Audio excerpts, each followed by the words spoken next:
I've had it with the mess in the house, so in 2020, I'm going to start a declutter challenge for myself. I hope you can join me. I am doing this because most people show a lot of nice clutter, so I wonder if there are people like me who struggle with useless clutter. If you are like me who would likely walk over the mess and stress, maybe we can help each other through this process. One question buried deep in my conscience was, are we worthless, lazy, messy people? The guilt and shame is a heavy load. Recently, I saw the show Hoarders trying to find motivation to clean my messy house. I thought if these people could straighten things out, we certainly can. Given they did have professional help, we may not see quick results like they have, but we can take it a step at a time according to what works best for us. Change is never easy. I have already bumped into my first roadblock. I had originally wanted to challenge the whole house, but was halted by my family member. I understand not everyone is ready for change, so I will start with my own mess first. I am not showing a large part of our house which has the most clutter. I'm sorry, but I can't show that because it's not my mess. And if my family member is not ready for that, I cannot force them. That's one of the things that a person who hoards cannot be forced. They have to go through their own things in order to truly let go of the items that they hold on to.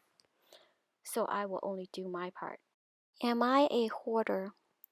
I think I only came to realize lately after watching the show Hoarders that our family may indeed be hoarders, especially the frugal kind. It was eye-opening how much I can relate.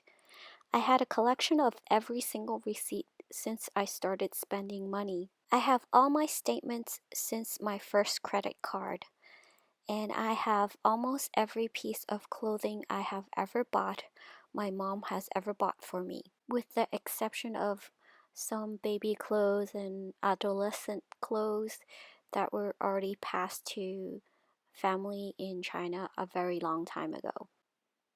Hoarding is definitely a psychological thing.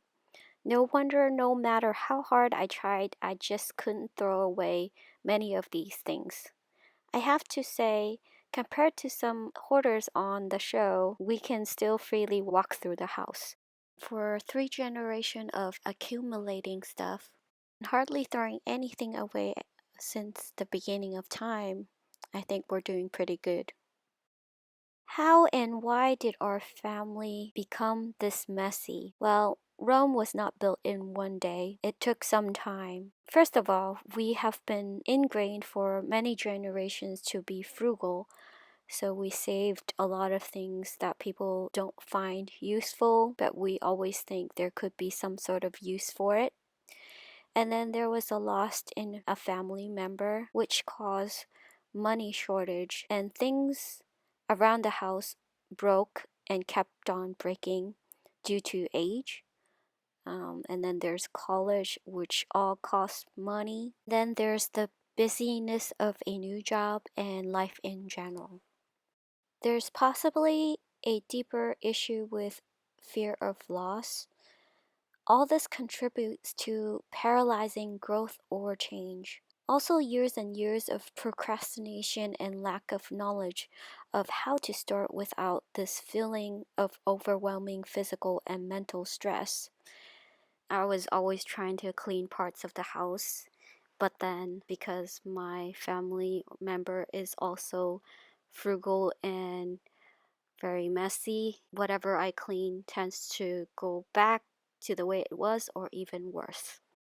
At one point, I just gave up and joined in the mess. All this contributes to what we see today. I'm finally ready. I think I'm ready for a change, even though I'm scared as heck to show what my house looks like.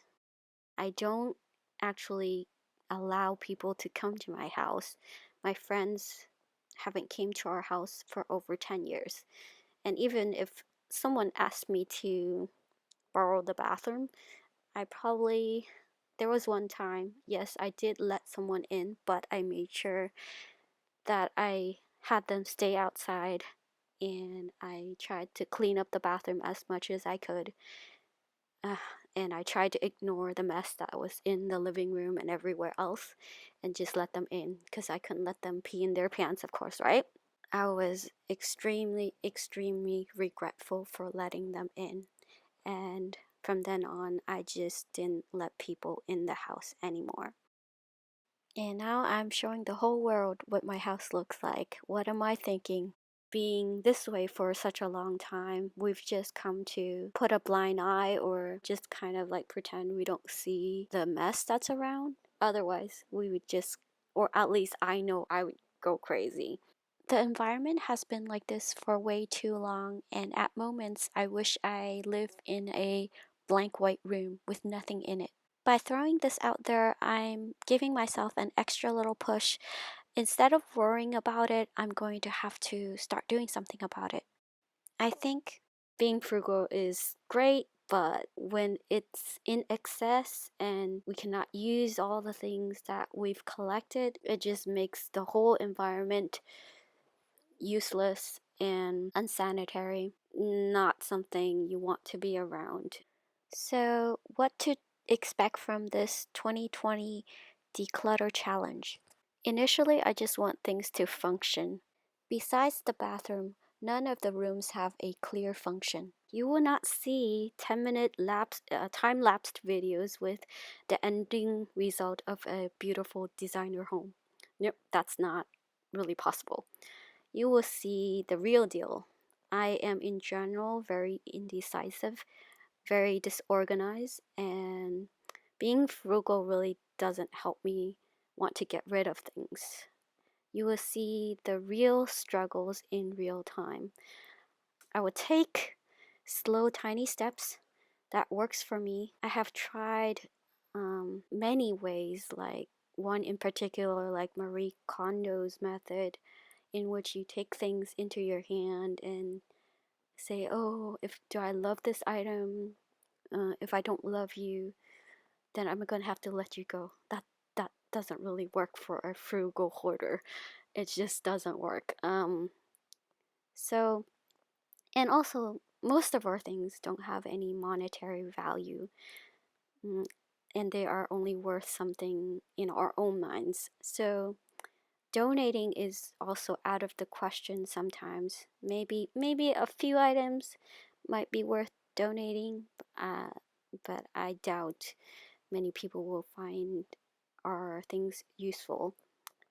And we could use recycle some stuff probably, but most of the stuff probably can't be recycled.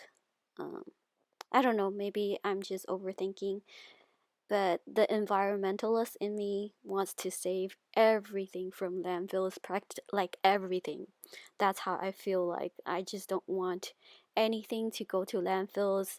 If we've got space in the home, then we've got space for that item, whatever it is. It's probably not the most realistic way to think, but that's how I tend to think. As you can see, making decisions and letting go is not going to be an easy thing.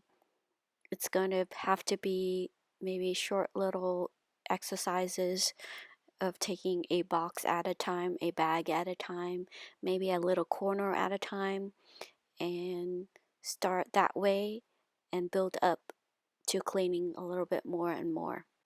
The first realistic step I took is to come to terms with myself, with accepting this mess. It's not going to magically disappear. It took time to build the mess, and it will take a lot more time to clear the mess. It's also important to pause and take a look at things from a positive perspective. I do love the greens that are growing in the garden. My mom has took a lot of effort and energy in them, so I hope these will balance out your mood after you've watched my mess. If you stuck around all the way to the end, I think you might be ready to join me on this declutter challenge. If you can't start yet, I hope you can support me by subscribing and watching my videos. Maybe you can join me very soon. See you in the next video.